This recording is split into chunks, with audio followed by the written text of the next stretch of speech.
Welcome back to Beena's learning class. 8ാം ക്ലാസ്സിലെ social സയൻസിൻ്റെ 11ാമത്തെ ചാപ്റ്റർ കുഞ്ഞുങ്ങളെ feudalism and the medieval world. ഫ്യൂഡലിസവും മധ്യകാല ലോകവും. ഇതൊരു ചെറിയ ചാപ്റ്റർ കേട്ടോ. നമുക്ക് 2 or 3 പാർട്ടിനകത്തിൽ തീരാനുള്ളതേ ഉള്ളൂ. നമ്മുടെ ഈ ഇത്രയും ചാപ്റ്റർ 13 ചാപ്റ്റർ എങ്ങാണ്ടുണ്ട് ഉള്ളതിലേക്ക് ഏറ്റവും ചെറിയൊരു ചാപ്റ്റർ കുഞ്ഞുങ്ങളെ 11. 10ാമത്തെ ചാപ്റ്ററിനെ ഞാൻ കുറച്ച് മാത്രമേ നോട്ടിട്ടിട്ടുള്ളൂ. അഥവാ ആർക്കെങ്കിലും വേണമെന്നുണ്ടെങ്കിൽ നിങ്ങൾ കമൻറ്റ് പറ കുഞ്ഞുങ്ങളെ, ഞാൻ സമയം കിട്ടുമ്പം നോട്ടിടാം. കാരണം അത് വലിയൊരു ചാപ്റ്ററായിട്ടോ. സത്യം പറഞ്ഞാൽ അത് എടുത്ത് തുറന്നു വെച്ചപ്പോൾ തന്നെ ഞാൻ വിചാരിച്ചത് എങ്ങനെ പൊതുവേ സോഷ്യലിന് മാർക്ക് കുറവാണെന്നാണ് കേട്ടോ ഞാൻ അറിഞ്ഞത്. കാരണം ഇതെങ്ങനെ പഠിക്കാനാണ് സത്യത്തിൽ കുഞ്ഞുങ്ങൾ അങ്ങ് ഇഷ്ടംപോലെ 8ാം ക്ലാസ്സിൽ പഠിക്കുന്നത് വെച്ച് കഴിഞ്ഞാൽ എത്ര മാർക്ക് 13 വയസ്സൊക്കെ എല്ലാം ഉള്ള കുഞ്ഞുങ്ങൾ. ഈ 13 വയസ്സിലെ കുഞ്ഞുങ്ങളൊക്കെ അങ്ങ് ടെസ്റ്റ് മൊത്തവും ഇത് ഭയങ്കര ഇതായിട്ടാണ് എനിക്ക് തോന്നിയത് കേട്ടോ. ഇത്രയൊക്കെ പിള്ളേർ പഠിക്കുന്നവർ കാണും അല്ലേ. പക്ഷേ ഇത് എന്താ 10ാമത്തെ ചാപ്റ്ററൊക്കെ അങ്ങ് ഭയങ്കര ചാപ്റ്റർ. എനിക്ക് നോട്ട് എഴുതാൻ വായിച്ചിട്ട് തന്നെ എനിക്ക് അങ്ങ് വട്ടി പിടിക്കുക. അപ്പോൾ പഠിപ്പിക്കുന്നവരുടെ അവസ്ഥയെ പഠിക്കുന്നവരുടെ അവസ്ഥയൊന്ന് ആലോചിച്ച് നോക്കിയേ ഇല്ലേ. അപ്പം 10ൻ്റെ കുറച്ച് പ്രധാനപ്പെട്ടങ്ങാണ്ട് ഞാൻ കുറച്ച് നോട്ടുകളെ ഇട്ടിട്ടുള്ളൂ. നിങ്ങൾ ചാനൽ നോക്കുമ്പോൾ മനസ്സിലാവും. അപ്പോൾ അതിൻ്റെ നോട്ട് മൊത്തവും വേണം എന്നുള്ളവർ കമൻറ്റ് പറ കേട്ടോ, ഞാനിടാം. ഇത് 11 വളരെ കുഞ്ഞൊരു ചാപ്റ്റർ ആവും നിങ്ങൾ കേട്ടോ. നമുക്കൊരു 2 or 3 പാർട്ടി തീർക്കാവുന്ന കാര്യമേ ഉള്ളൂ. ഫ്യൂഡലിസത്തെക്കുറിച്ചാവും നിങ്ങൾ കേട്ടോ. എന്താണ് feudalism and the medieval world. ഇതിനകത്തിലെ ക്വസ്റ്റ്യൻ ആൻസർ ഒരുവിധം പഠിക്കാനും എളുപ്പമാണ് കേട്ടോ. അത് കേൾക്കുമ്പോൾ തന്നെ നിങ്ങൾക്ക് മനസ്സിലാവും. ഫ്യൂഡലിസവും മധ്യകാല ലോകവും. അപ്പോൾ അതിൻ്റെ ടെസ്റ്റിനകത്തിലേ നമുക്ക് ഫസ്റ്റിൽ കണ്ടോ, ടെസ്റ്റിൽ കണ്ട് ഇങ്ങനൊരു പടമാണ് തുടക്കം തന്നെ. ഫ്യൂഡലിസവും ചാപ്റ്റർ 11 ഫ്യൂഡലിസവും മധ്യകാല ലോകവും എന്ന് പറയുന്നുണ്ട്. ഒരു പിക്ചർ കൊടുത്തിട്ടുണ്ട് കണ്ടോ, കാണാൻ പറ്റുന്നുണ്ടല്ലോ. ഇത് കഴിഞ്ഞിട്ട് ഇങ്ങനെ ഇത് വല്ല നിങ്ങൾക്ക് കണ്ടിട്ട് മനസ്സിലായോ കണ്ടോ. അതായത് ഇത് മനോറിയൽ എസ്റ്റേറ്റ് എന്നാണ് ഇത് പറയുന്നത് കേട്ടോ. എന്താ മനോറിയൽ എസ്റ്റേറ്റ്, അതായത് മധ്യകാലഘട്ടത്തിൽ നിലനിന്നിരുന്ന, അതൊന്ന് പഠിച്ചു വെച്ചേക്കണം. മധ്യകാലഘട്ടത്തിൽ നിലനിന്ന ഫ്യൂഡലിസവുമായിട്ട് ബന്ധപ്പെട്ട, നമ്മൾ പഠിക്കുന്ന ഫ്യൂഡലിസത്തെക്കുറിച്ചാണ്. അതെന്താണ് എന്നൊക്കെ ഇപ്പം നമുക്ക് പറയാം. അതുമായിട്ട് ബന്ധപ്പെട്ട മനോറിയൽ എസ്റ്റേറ്റിൻ്റെ ഒരു രൂപരേഖയാണ് നമുക്ക് ഈ ഇവിടെ തന്നിരിക്കുന്നത് കണ്ടോ. ഇതിൽ പ്രഭുക്കന്മാർ എന്ന് വെച്ചാൽ നോബൽസ്, നമ്മൾ അവരെക്കുറിച്ചൊക്കെ ഇപ്പോൾ പഠിക്കാൻ പോവുക. ഈ പ്രഭുക്കന്മാർ താമസിച്ചിരുന്ന വിശാലമായ പ്രദേശമാണ് മനോറിയൽ എസ്റ്റേറ്റ് എന്ന് പറയുന്നത്. ഇവിടെ എന്തെല്ലാം സൗകര്യങ്ങൾ ഉണ്ടായിരുന്നുവെന്ന് നമ്മൾ ചിത്രത്തിൽ നോക്കി എഴുതാൻ ചോദിച്ചിട്ടുണ്ട്. മനസ്സിലായോ? ഞാൻ ഒന്ന് വിശദമായിട്ട് കാണിക്കാം.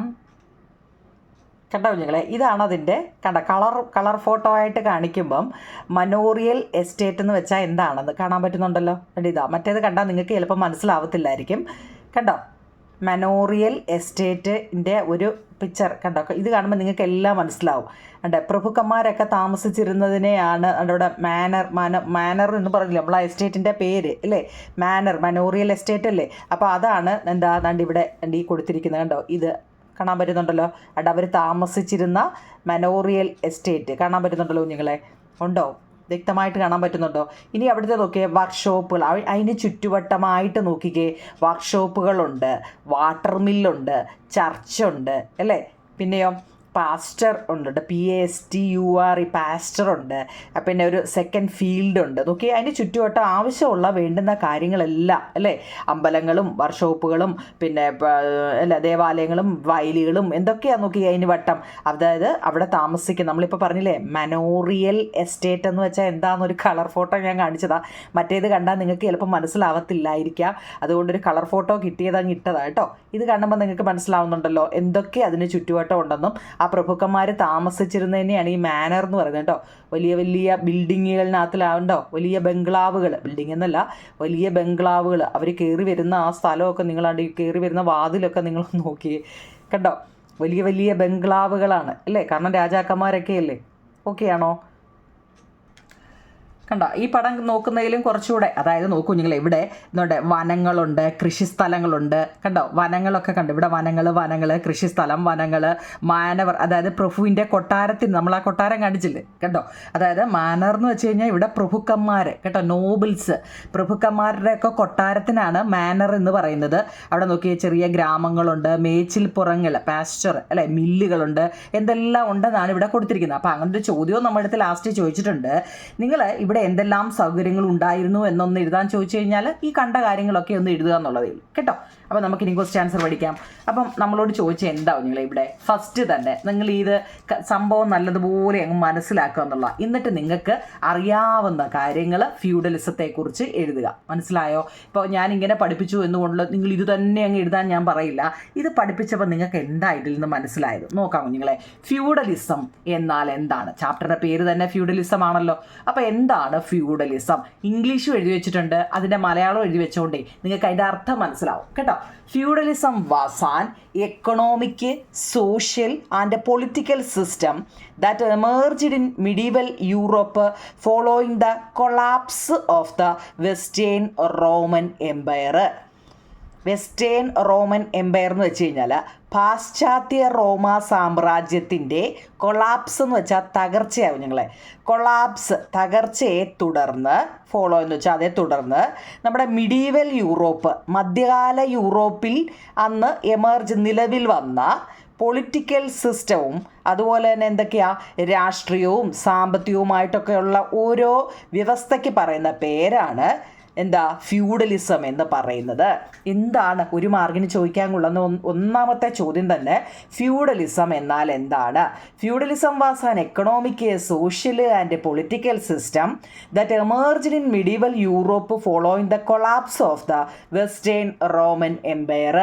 പാശ്ചാത്യ റോമ സാമ്രാജ്യത്തിൻ്റെ തകർച്ചയെ തുടർന്ന്, നോക്കണേ നിങ്ങൾ, പാശ്ചാത്യ റോമ സാമ്രാജ്യത്തിൻ്റെ തകർച്ചയെ തുടർന്ന് മധ്യകാല യൂറോപ്പിൽ, എവിടെ മിഡീവൽ യൂറോപ്പ്, മധ്യകാല യൂറോപ്പിൽ നിലവിൽ വന്ന ഒരു സാമ്പത്തികമായും സാമൂഹ്യമായും രാഷ്ട്രീയപരമായിട്ടുള്ള ഒരു വ്യവസ്ഥയാണ് ഫ്യൂഡലിസം എന്ന് പറയുന്നത്.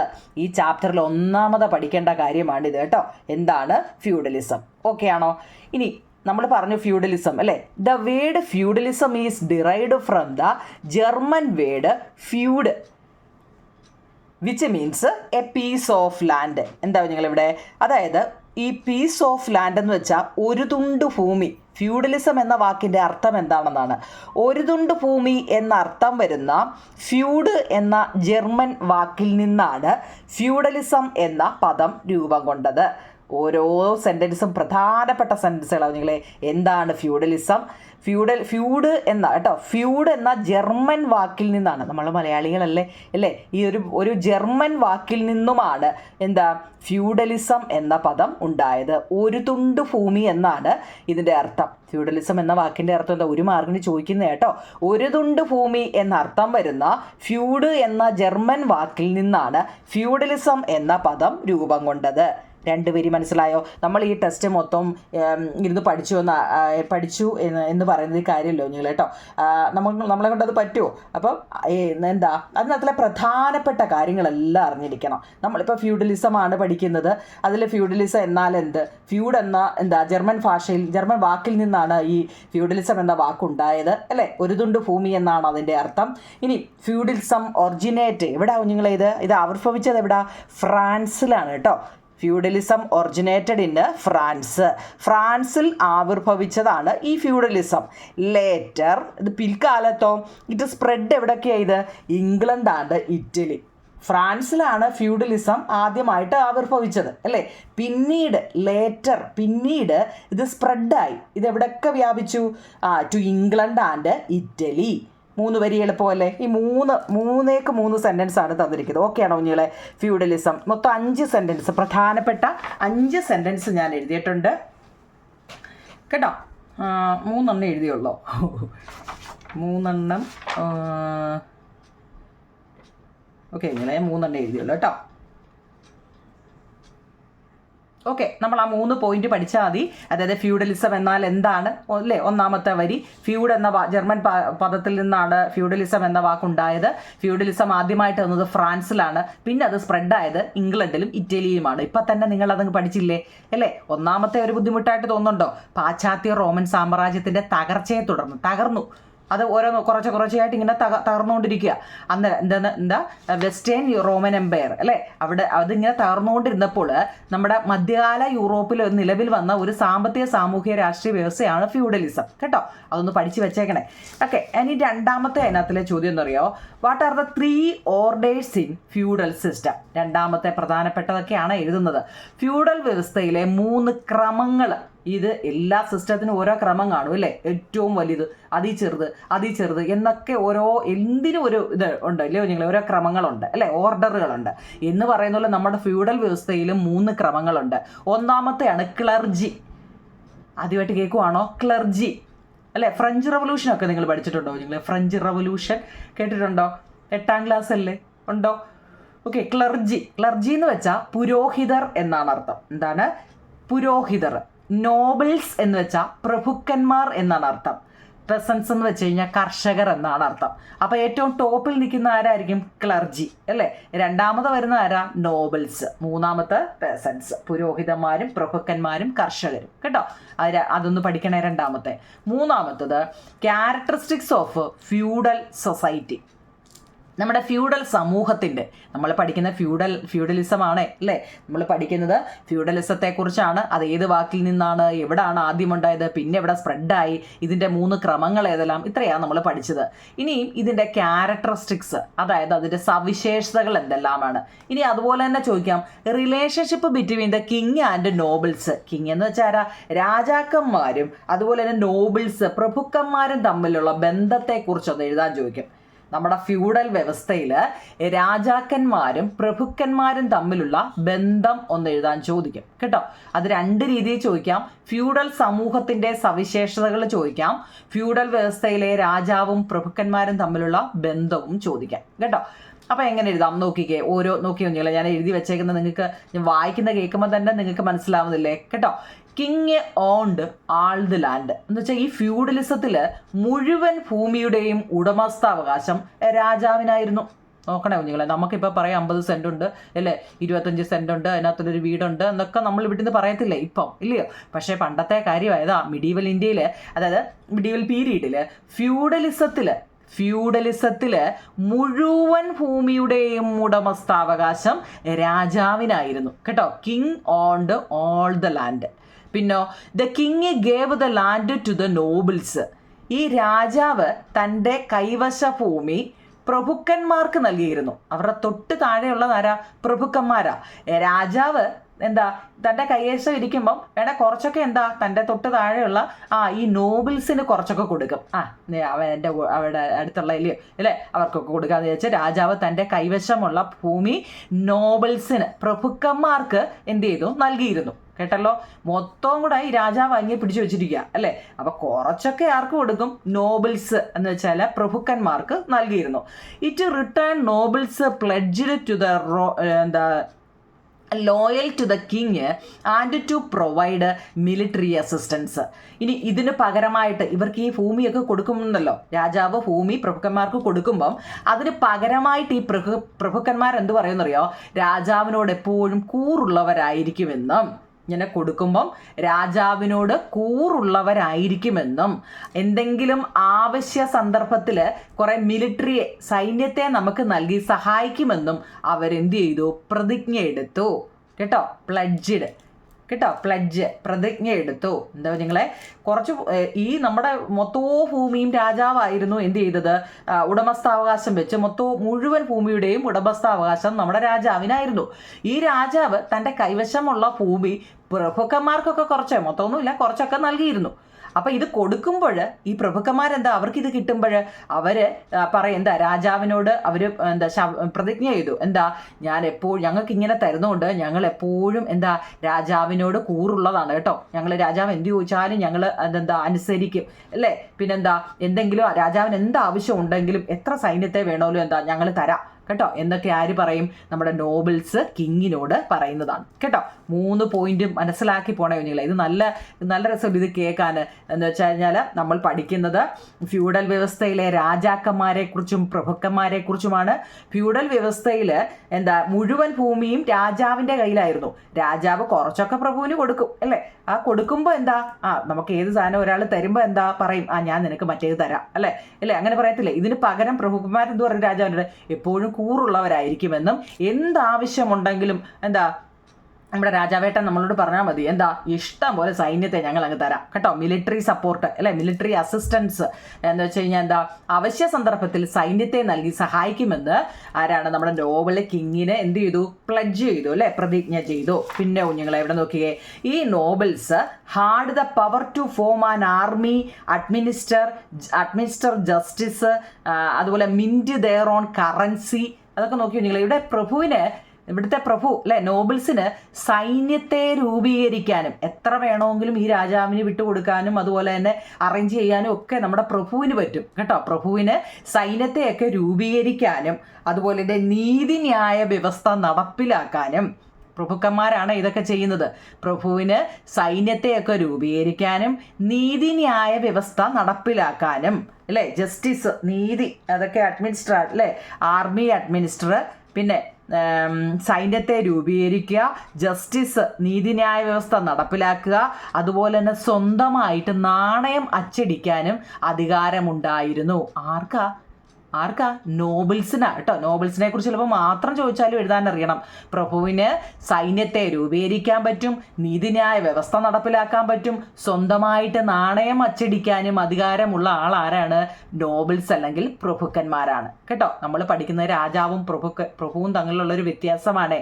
ഇനി അത് കഴിഞ്ഞിട്ടുള്ള ആരാന്ന് നമ്മൾ പഠിച്ചു അല്ലെ, കൃഷിക്കാരാ. 3ാമത്തെ തട്ടിൽ വരുന്ന കർഷകരാണ്. The third order the peasants had 2 divisions. ഏതൊക്കെയാ? ഇൻഡിപെൻഡന്റ് പെസൻസും ആൻഡ് സ്ലേവ്സും. 3ാമത്തെ വിഭാഗമായ കർഷകർ നമ്മൾ പഠിച്ചു അല്ലേ. കുഞ്ഞുങ്ങളെ? 1ാമത്തെ ക്ലർജി പുരോഹിതരാണ്, നോബിൾസ് 2ാമത്തെ പ്രഭുക്കന്മാരാണ്, 3 പെസൻസ് കർഷകരാണ് അല്ലേ. ഇത് നമ്മൾ പഠിച്ചു. ഫ്യൂഡൽ വ്യവസ്ഥയിലെ 3 ക്രമങ്ങളാണ്. അതിലെ 1ഉം 2ഉം അല്ലെ, പുരോഹിതന്മാർ അല്ലെങ്കിൽ രാജാക്കന്മാരൊക്കെ കുറച്ച് നോബിൾസിന് കൊടുക്കുകയും അവരതുമായിട്ടുള്ള കൂറ് കാണിക്കുകയും ഇല്ലേ. ഇതൊക്കെ ഈ നോബിൾസ് എന്ന് വെച്ച് കഴിഞ്ഞാൽ നാണയം അടിച്ചിറക്കാനുള്ള ഇതുണ്ട്, നീതി നടത്താനുള്ള അല്ലെ, ഒരുപാട് കാര്യങ്ങൾ നമ്മുടെ പുരോഹിതന്മാർ ചെയ്യുന്നുണ്ട്. ഇനി തേർഡ് ഓർഡറിലെ പെസൻസ് 2 ഡിവിഷനായിട്ട് തിരിച്ചിട്ടുണ്ട്. 3ാമത്തെ വിഭാഗമായ കർഷകർ 2 വിഭാഗങ്ങളുണ്ട് കുഞ്ഞുങ്ങളെ. സ്വതന്ത്ര കർഷകരെന്നും അടിയാന്മാരെന്നും 2ആയിട്ട് ഈ കർഷകരെ അങ്ങ് തിരിച്ചു. 3ാമത്തെ തട്ടിലുള്ളതാണ് കർഷകർ അല്ലേ, പെസൻസ്. ഈ കർഷകർ 2 തട്ടിലായിട്ട് ഇവരെ തിരിച്ചു. സ്വതന്ത്ര കർഷകർ, അതായത് ഇൻഡിപെൻഡന്റ് പെസൻസ് എന്നും അടിയാൻ സ്ലേവ്സ് അടിമകൾ അല്ലേ, അടിയാന്മാർ അടിമകൾ എന്നൊക്കെ നമ്മൾ ഓർത്തില്ലേ. സ്ലേവ്സ് എന്ന് വെച്ചാൽ അടിമകൾ അല്ലേ. അങ്ങനെ 2ആയിട്ട് ഈ കർഷകരെ അങ്ങ് തിരിച്ചു. ഓക്കെ ആണോ? അതത്രയും മതി കുഞ്ഞുങ്ങളെ. പ്രഭുക്കനും രാജാവും തമ്മിലുള്ള വ്യത്യാസം എന്താണെന്ന് 4 പോയിന്റ്, 4 അല്ലെങ്കിൽ 5 അല്ലേ, 5 പോയിന്റ്. കഥ കേൾക്കുമ്പോൾ തന്നെ നിങ്ങൾക്ക് മനസ്സിലാവത്തില്ല. ഒരു കഥയായിട്ട് അങ്ങ് പഠിച്ചാൽ മതി കേട്ടോ. കുറച്ച് നോട്ടേ ഞാൻ എഴുതിയിട്ടുള്ളൂ, ഉള്ളത് പഠിക്കുക. വാരി വലിച്ച് ഞാൻ തന്നില്ല. പാർട്ട് 1 ആണ് കേട്ടോ. ഇനി അടുത്തത്, describe the പെസൻസ് classes in the feudal system and their conditions. നമ്മുടെ ഫ്യൂഡൽ വ്യവസ്ഥയിലെ കർഷക വിഭാഗങ്ങളെയും അവരുടെ അവസ്ഥയും. ഫ്യൂഡൽ വ്യവസ്ഥയിൽ 3ാമത്തെ തട്ടിലാണ് കർഷകർ. നമ്മൾ പ്രഭുവിനെയും രാജാവിനെ കുറിച്ചും പ്രഭുവിനെ കുറിച്ചും ഒക്കെ നമ്മൾ പറഞ്ഞു അല്ലേ. ഇനി 3ാമത്തെ തട്ടിലുള്ളതാണ് നമ്മുടെ കർഷകർ. ഈ കർഷകരുടെ അവസ്ഥ എന്തുവായിരിക്കും ഇല്ലേ? ഫ്യൂഡൽ സിസ്റ്റത്തിൽ കർഷകരുടെ അവസ്ഥ എന്തുവായിരിക്കും നോക്കാം. In the feudal system, the ruling classes was supported by the third group, the peasants. Among these peasants, there were 2 classes. ഇപ്പം നമ്മൾ പറഞ്ഞതേ ഉള്ളൂ അല്ലേ. ഫ്യൂഡൽ സിസ്റ്റത്തിലെ 3ാമത്തെ സ്റ്റേജിലാണ് ആര് വരുന്നത്? കർഷകർ വരുന്നത്. ആ കർഷകരെ നമ്മൾ 2 തട്ടായിട്ട് തിരിക്കുന്നു അല്ലേ, 2 ക്ലാസ് ആയിട്ട് തിരിക്കുന്നു. ഒന്ന് ഇൻഡിപെൻഡന്റ് പെസൻസ് എന്നും സ്ലേവ്സ് എന്നും അല്ലേ, സ്വതന്ത്ര കർഷകരെന്നും അടിയാന്മാരെന്നും 2ആയിട്ട് തിരിച്ചിട്ടുണ്ട്. ഇനി അവർക്ക് കണ്ടീഷൻസ് ഉണ്ട് കുഞ്ഞുങ്ങളെ. കണ്ടീഷൻസ് എന്ന് വെച്ചാൽ അവരുടെ അവസ്ഥകൾ എന്തെല്ലാമാണെന്ന് അല്ലേ. കണ്ടീഷൻസ് അത് നല്ലപോലെ നോക്കണേ. ദേ ഡു നോട്ട് ഹാവ്, നോക്കി കുഞ്ഞുങ്ങളെ, they do not have their own land എന്ന് വെച്ചാൽ എന്താണ്? ഇവർക്ക് സ്വന്തമായിട്ട് ഭൂമി ഉണ്ടായിരുന്നില്ല. കർഷകരുടെ കാര്യമാണ് നോക്കണേ. ഇല്ലേ? എന്താ രാജാക്കന്മാരെല്ലാം ആർക്കാ കൊടുക്കുന്നത്? പ്രഭുക്കന്മാർക്കാ കൊടുക്കുന്നത്. നമ്മൾ പാവം പിടിച്ച കർഷകരുണ്ട് അല്ലേ? എന്താ നിങ്ങൾ ഇവിടെ കർഷകർക്ക് എന്താ? അവർക്ക് they do not have their own land. അവർക്ക് സ്വന്തമായിട്ട് എന്താ ഭൂമി ഉണ്ടായിരുന്നില്ല. പിന്നെയോ they had to work on the farms and in the house of the nobles. ഈ പ്രഭുക്കന്മാരുടെ കൃഷിയിടങ്ങളിലും വീടുകളിലും പണിയെടുക്കേണ്ടി വന്നു. ഈ കർഷകർ എവിടെ ജോലി ചെയ്യേണ്ടത്? കാരണം അവർക്ക് വസ്തുവും ഇല്ലേ, ലാൻഡ് ഇല്ലാതെ വന്നു കഴിഞ്ഞാൽ എന്താണ് ഈ പ്രഭുക്കന്മാരുടെയും പിന്നെ അറിയാ അതുപോലെ തന്നെ രാജാക്കന്മാരുടെയും അല്ലേ,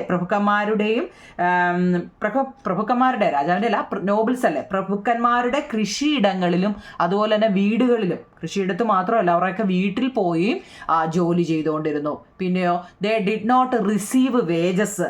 അവർക്ക് വേതനം അവർ ചെയ്താലോ അവർക്കൊട്ട് കൂലി കൊടുക്കത്തുമല്ലോ. നിങ്ങൾ വേജസ് എന്ന് വെച്ചാൽ ശമ്പളം അല്ലേ? അവർക്ക് അന്നുള്ള ജോലി എത്ര കടന്ന് ജോലി ചെയ്താലും ശമ്പളവും കൊടുക്കത്തില്ല. പിന്നെയോ they could not leave the land without the permission of the noble. കാണാൻ പറ്റുന്നുണ്ടോ? They could not leave the land without the permissions of the noble. എന്ന് വെച്ചാൽ എന്താ? ഈ പ്രഭുവിൻ്റെ അനുവാദമില്ലാതെ, പെർമിഷൻ ഇല്ലാതെ ഭൂമി വിട്ടു പോകാൻ കഴിയുമായിരുന്നില്ല. ഇനി ഇവന്മാരുടെയൊക്കെ അല്ലേ അണ്ടറിൽ പോയി ജോലി ചെയ്യുന്നതിൽ ഭേദം എന്താ എങ്ങോട്ടെങ്കിലും അങ്ങ് പോകാമെന്ന് വെച്ചാൽ അതും നടക്കത്തില്ല കേട്ടോ. ഇവിടം വിട്ട് പോകാനും പറ്റത്തില്ല. ആ 4 പോയിന്റ് ഒന്ന് പഠിക്കണേ നിങ്ങളെ, മനസ്സിലായോ? They did not have their own land എന്ന് വെച്ചാൽ എന്താ? ഇവർക്ക് സ്വന്തമായിട്ട് ഭൂമി ഉണ്ടായിരുന്നില്ല. They had to work on the farm and in the house of the nobles. പ്രഭുക്കന്മാരുടെ കൃഷിയിടങ്ങളിലും വീടുകളിലും പണിയെടുക്കേണ്ടി വന്നു. They did not receive wages. അവർക്ക് വേണ്ടത്ര വേതനം അല്ലേ, വേതനം അല്ലെങ്കിൽ ശമ്പളം എന്ന് വെച്ചാൽ സാലറിയാണ്, മനസ്സിലാവാൻ വേണ്ടിയാണ് വേതനം എന്നാണ് വേജസ് കേട്ടോ. ഓക്കെ, അവർക്കത് വൈകിട്ട് ജോലി കഴിഞ്ഞ് കൂലി കൊടുത്തിരുന്നില്ല. They could not leave the land without in the permission of the noble. ഇനി ഈ നോബിൾ പ്രഭുക്കന്മാരുടെ പെർമിഷൻ ഇല്ലാതെ അല്ലെ, അനുവാദമില്ലാതെ ഈ ഭൂമി വിട്ടു പോകാൻ കഴിയുമായിരുന്നില്ല കേട്ടോ. ഏതാ ചോദ്യം? എന്താ ചോദ്യം? നല്ലപോലെ നോക്കണേ കുഞ്ഞുങ്ങൾ കേട്ടോ. ഫ്യൂഡൽ വ്യവസ്ഥയിലെ കർഷക, ഇതാ ചോദ്യം കേട്ടോ. ചോദ്യം ഇംഗ്ലീഷ് കണ്ടോ? ആൻസർ കണ്ടല്ലോ കേട്ടോ. ഓക്കെ ആണോ? 4 എണ്ണം. ഓക്കെ, അപ്പോൾ അതിൻ്റെ ഈ മലയാളം മീഡിയക്കാരെങ്ങനെ എടുക്കും നോക്കിയോ നിങ്ങളെ. ഫ്യൂഡൽ വ്യവസ്ഥയിൽ 1ഉം 2ഉം വിഭാഗങ്ങളെ നിലനിർത്തിയിരുന്ന 3ാമത്തെ വിഭാഗമായ കർഷകരിൽ 2 വിഭാഗങ്ങൾ ഉണ്ടായിരുന്നു. നമ്മൾ മുമ്പ് പറഞ്ഞതാണ്, സ്വതന്ത്ര കർഷകരുമാണ് അല്ലേ, ഇൻഡിപെൻഡൻറ്റ് പേഴ്സൺസ് അല്ലേ. ഇവർക്ക് സ്വതന്ത്ര കർഷകരും ഉണ്ടായിരുന്നു, അതുപോലെ തന്നെ സ്ലേവ്സ് അടിയാന്മാരും ഉണ്ടായിരുന്നു അല്ലേ. 2ആയിട്ട് അവരെ തിരിച്ചു. ഏതാ? കൃഷിക്കാരെയാണ്, പെസൻസിനെ 2ആയിട്ട് തിരിച്ചു. അപ്പോൾ അവരുടെ അവസ്ഥ എങ്ങനായിരുന്നു എന്ന് ചോദിച്ചാൽ ഇപ്പം നമ്മൾ പറഞ്ഞ ഏതൊക്കെ? അവർക്ക് സ്വന്തമായിട്ട് ഭൂമി ഉണ്ടായിരുന്നില്ല, പ്രഭുക്കന്മാരുടെ കൃഷിയിടങ്ങളിലും വീടുകളിലും പണിയെടുക്കേണ്ടി വന്നു, വേതനം ലഭിച്ചിരുന്നില്ല, പ്രഭുവിൻ്റെ അനുവാദമില്ലാതെ ഭൂമി വിട്ടു അവിടെ നിന്ന് പോകാൻ അവർക്ക് കഴിയുമായിരുന്നില്ല. 4 എണ്ണം ഓക്കെയാണോ നിങ്ങളെ? 5ാമത്തെ ചോദ്യം, what were the circumstances that lead to the collapse of feudalism during the 14th century? എന്ന് വെച്ചാൽ എന്താണ്? 14ാം നൂറ്റാണ്ടോടെ ഫ്യൂഡലിസം തകരാൻ ഇടയാക്കിയ സാഹചര്യങ്ങൾ എന്തെല്ലാമായിരുന്നു? 14ാം നൂറ്റാണ്ടോടെ ഫ്യൂഡലിസം തകരാൻ ഇടയാക്കിയ സാഹചര്യങ്ങൾ എന്തെല്ലാമായിരുന്നു നിങ്ങളെ നോക്കിയേ. 14ാം നൂറ്റാണ്ടോടെ ഫ്യൂഡലിസം തകരാൻ ഇടയാക്കിയ സാഹചര്യങ്ങൾ എന്തെല്ലാമായിരുന്നു? 1ാമത്തത് ക്ലൈമറ്റ് ചേഞ്ച്, കാലാവസ്ഥയിലുള്ള വ്യതിയാനം. പിന്നെ സ്കേഴ്സിറ്റി ഓഫ് മെറ്റൽ കോയിൻസ്, ലോഹ നിർമ്മാണങ്ങളുടെ ദൗർബല്യം. സ്ട്രെങ്തനിങ് ഓഫ് മൊണാർക്കി, രാജാധികാരം ശക്തി. മൊണാർക്കി എന്ന് വെച്ചാൽ എന്താ? രാജാധികാരം അല്ലേ, അത് നല്ല സ്ട്രെങ്ത് ആക്കി, നല്ലപോലെ സ്ട്രോങ് ആക്കി എന്ന് വെച്ചാൽ ശക്തിപ്പെട്ടത്. ഇൻവെൻഷൻ ഓഫ് ഗൺ പൗഡർ, വെടിമരുന്നുണ്ടല്ലോ അത് കണ്ടുപിടിച്ചു. പിന്നെ ക്രസാഡ്സ് എന്ന് കേട്ടോ, കുരിശ് യുദ്ധങ്ങൾ എന്ന് പറയും കേട്ടോ. ക്രൂസാഡ്സ് കേട്ടോ, കുരിശ് യുദ്ധങ്ങൾ കേട്ടോ. അപ്പോൾ ഈ 5 എണ്ണത്തിൻ്റെ പേരും ഒന്ന് പഠിക്കണേ നിങ്ങൾ. ഏതാണ്? വാട്ട് വെയർ ദ, ചോദ്യം നോക്കിയേ, circumstance that lead to the collapse of feudalism during the 14th century. 14ാം നൂറ്റാണ്ടോടെ ഫ്യൂഡലിസം തകരാൻ ഇടയാക്കിയ സാഹചര്യങ്ങൾ എന്തെല്ലാമായിരുന്നു? Climate change, scarcity of metal coins, strengthening of monarchy, invention of gun powder, crusades കേട്ടോ, കാലാവസ്ഥാ വ്യതിയാനം, ലോഹ നാണയങ്ങളുടെ ദൗർബല്യം, രാജാധികാരം ശക്തിപ്പെട്ടത്, വെടിമരുന്നിൻ്റെ കണ്ടുപിടുത്തം, കുരിശ് യുദ്ധങ്ങളെല്ലാം ഈ 14-ാം നൂറ്റാണ്ടോടെ ഫ്യൂഡലിസം തകരാനിടയാക്കിയ സാഹചര്യങ്ങളാണ് കേട്ടോ. 5. അടുത്ത 6-ാമത്തെ കുറച്ച് നോട്ടേ ഞാൻ എഴുതിയുള്ളൂ കേട്ടോ. അടുത്ത റോമ സാമ്രാജ്യത്തെ 2ആയിട്ട് വിഭജിച്ചിരുന്നു അല്ലേ. നമ്മളത് തുടക്കത്തിൽ പറയേണ്ടതായിരുന്നു. നമ്മൾ റോമ സാമ്രാജ്യത്തെ 2ആയിട്ടായിരുന്നു വിഭജിച്ചിരുന്നത്. പശ്ചിമ റോമ സാമ്രാജ്യമെന്നും പൂർവ്വ റോമ സാമ്രാജ്യമെന്നും 2ആയിട്ട് തിരിച്ചിട്ടുണ്ട് കേട്ടോ. അതിൻ്റെ തുടക്കത്തിൽ ടെസ്റ്റിൽ പറയുന്നുണ്ട് അല്ലേ. ടെസ്റ്റിനകത്തിൽ മധ്യ കാലഘട്ടത്തിൽ നിന്ന ഫ്യൂഡലിസം അതിനകത്ത് പറയുന്നുണ്ട്. ഓക്കെ, അതുപോട്ടെ. റോമ സാമ്രാജ്യം 2ആയിട്ട് വിഭജിച്ചിട്ടുണ്ട്. പശ്ചിമ റോമ സാമ്രാജ്യവും പൂർവ്വ റോമ സാമ്രാജ്യവും. ഇനി അതിനകത്തിൽ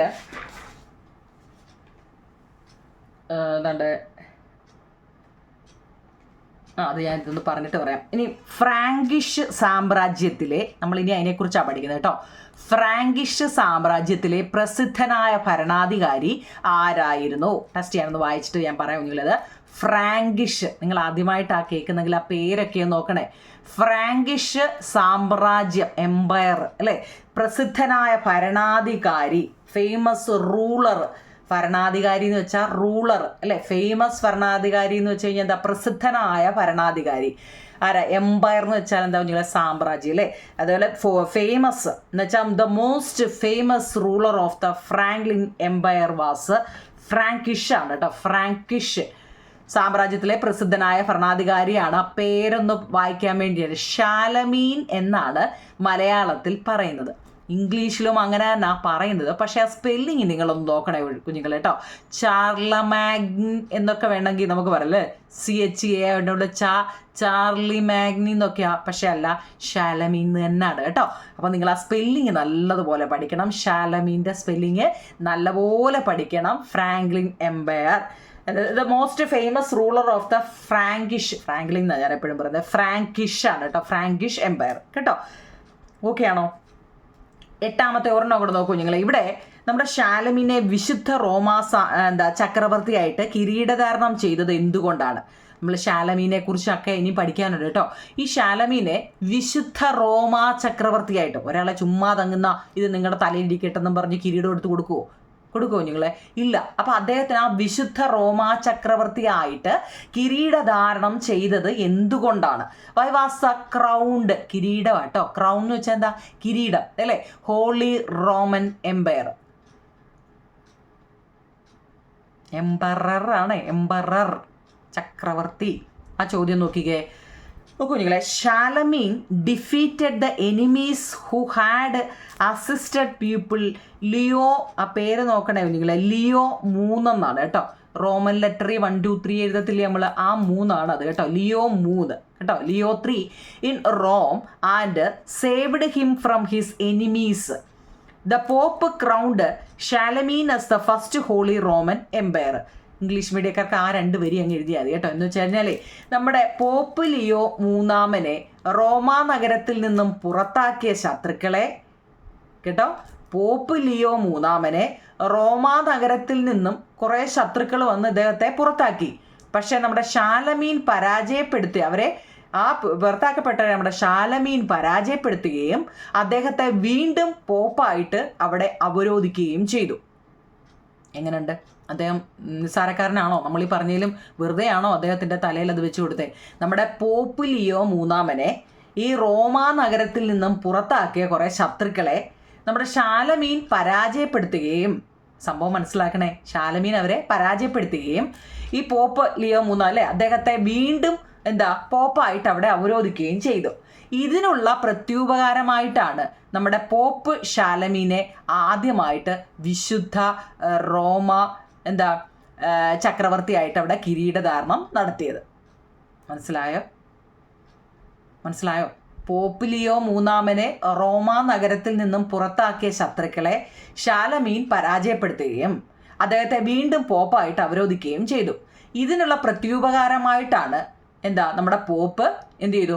ഇനി ഷാലമീനെ എടുത്ത് ആദ്യമായിട്ട് വിശുദ്ധ റോമാ ചക്രവർത്തിയായിട്ട് കിരീടധാരണം നടത്തിയത്. ഇപ്പം പിടികിട്ടിയോ? ഞാൻ അത്രയും നോട്ട് എഴുതിയുള്ളൂ, നിങ്ങളെ വാരി വലിച്ചു തരുന്നില്ല.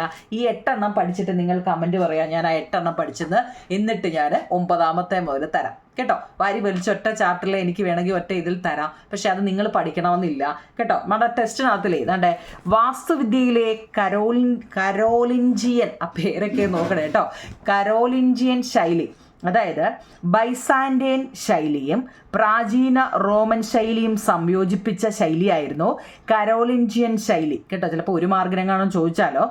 കമാന ആകൃതിയിലുള്ള വാതിലുകളും വാതിൽ നോക്കിയേ താഴികക്കുടങ്ങളും മൊസൈക്ക് തറകളുമൊക്കെ ഏതിൻ്റെയാ കരോലിഞ്ചിയൻ്റെ കേട്ടോ. പ്രത്യേകത എന്താണെന്ന് ചോദിച്ചു കഴിഞ്ഞാൽ ഏതാണ്? കമാന ആകൃതിയിലുള്ള വാതിലാണ്.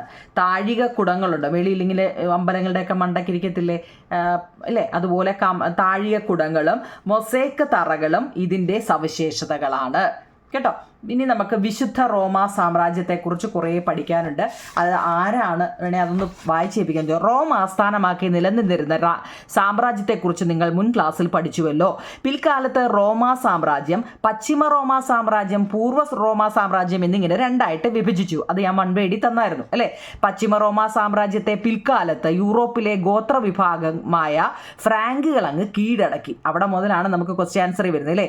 പശ്ചിമ റോമാ സാമ്രാജ്യത്തെ പിൽക്കാലത്ത് യൂറോപ്പിലെ ഗോത്ര വിഭാഗമായ ഫ്രാങ്കുകൾ കീഴടക്കി. ഇവരെ സ്ഥാപിച്ച സാമ്രാജ്യമാണ് ഏതാ? ഫ്രാങ്കിഷ് സാമ്രാജ്യം. ഈ സാമ്രാജ്യത്തിലെ പ്രസിദ്ധനായ ഭരണാധികാരിയായിരുന്നു ഷാലമീൻ. പോപ്പ് ലിയോ മൂന്നാമനെ ശത്രുക്കൾ റോമാ നഗരത്തിൽ നിന്നും പുറത്താക്കിയപ്പോൾ ഷാലമീൻ അവരെ പരാജയപ്പെടുത്തുകയും അദ്ദേഹം വീണ്ടും പോപ്പായി അവരോധിക്കുകയും ചെയ്തു. ഇതിന് പ്രത്യുപകാരമായിട്ട് ഷാലമീനെ ആദ്യത്തെ വിശുദ്ധ റോമാ ചക്രവർത്തിയായിട്ട് പോപ്പ് കിരീടധാരണം ചെയ്തു. അതിനാൽ ഈ സാമ്രാജ്യം വിശുദ്ധ റോമാ സാമ്രാജ്യം എന്ന പേരിൽ അറിയപ്പെട്ടു. നമ്മളത് ക്വസ്റ്റ്യൻ ആൻസറിൽ എഴുതി അല്ലേ. ഈ കാലഘട്ടത്തിലെ വാസ്തുവിദ്യാശൈലി കരോലിഞ്ചിയൻ ശൈലി എന്ന പേരിലും അറിയപ്പെട്ടു. ഷാലമീന്റെ കാലഘട്ടത്തിലുണ്ടായിരുന്ന വൈജ്ഞാനിക പുരോഗതി കരോലിഞ്ചിയൻ നവോത്ഥാനം എന്ന പേരിലും അറിയപ്പെട്ടു. അപ്പൊ നമുക്ക് അവിടെ മുതൽ പാർട്ട് 2 ഇടാം. ഇത്രയും ഓക്കെ ആണോ? അപ്പൊ മനസ്സിലായെങ്കിൽ നിങ്ങൾ ആ കമന്റ് ബോക്സിൽ പറയണേ കുഞ്ഞുങ്ങളെ. നമ്മൾ ഇതുവരെ 10 ചാപ്റ്റർ 10 ഞാൻ കുറച്ചേ ഇട്ടിട്ടുള്ളൂ. അത് വേണമെങ്കിൽ കമന്റ് പറയാം. 11 നമുക്ക് കണ്ടിന്യൂ ചെയ്യാം. അപ്പം നിങ്ങളുടെ കമൻറ്റ്, ലൈക്കും ഷെയറും സബ്സ്ക്രൈബും ഹൈപ്പും ഒക്കെ ചെയ്യണേ നിങ്ങൾ കേട്ടോ. Okay, thank you.